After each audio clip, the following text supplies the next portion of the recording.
voice. Well, Jill Stein, you've been trying for months to reach out to Bernie Sanders because you acknowledge that there are many similarities in your program and his to join forces. What's been the response from the Sanders campaign, and what are you hopeful for now?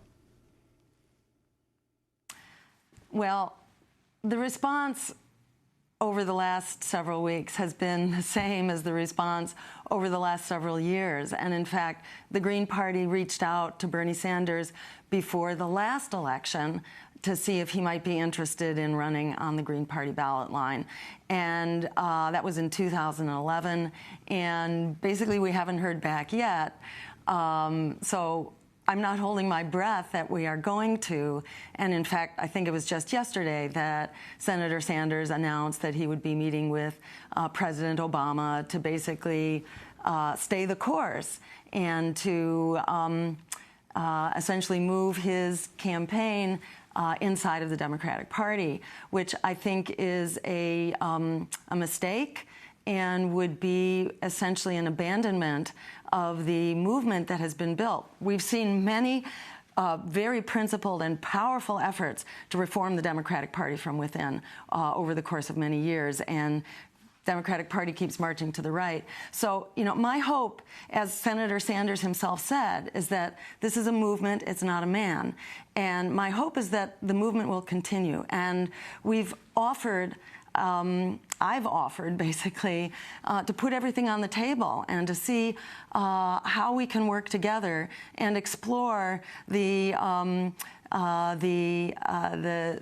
what it would take in order for that to happen. Well, let's go to Bernie Sanders. Joint ticket, for example. So let's talk about that for a minute. Let's go to Bernie Sanders last July, speaking at the U.S. Hispanic Chamber of Commerce, when he was asked if he would run on a third-party ticket if he failed to win the Democratic nomination.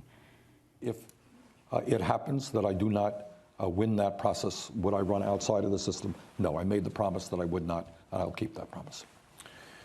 And let me add to that, and the reason for that is I do not want to be responsible for electing some right-wing Republican to be president of the United States of America. So that is Bernie Sanders last July. You talked about the possibility of a joint ticket. Are you saying that you would, I mean, you are not the presidential nominee of the Green Party yet. You're running in different state primaries and conventions. But are you suggesting that the Green Party would consider him being the presidential candidate, whether or not he would consider this? It would obviously take a major change of rules for that to happen. But what I'm saying is that if Senator Sanders made the case that now he understood, after the very disturbing experiences of the last many months and the way that he's been mistreated and beaten up by the party, perhaps he has a different view of the potential to create revolution inside of a counter-revolutionary party. Maybe he has come to see the necessity for independent third parties to actually move this movement forward.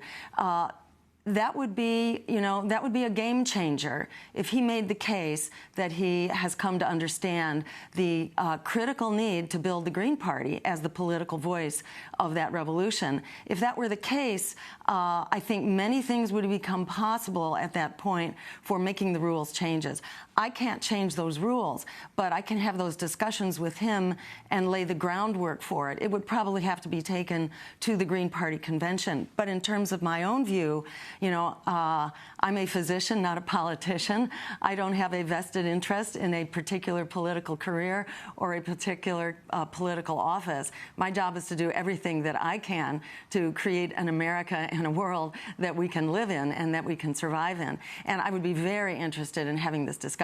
I'm not holding my breath that it's going to happen, and I think it's important that our campaign be Plan B, if not for Senator Sanders, then for his supporters.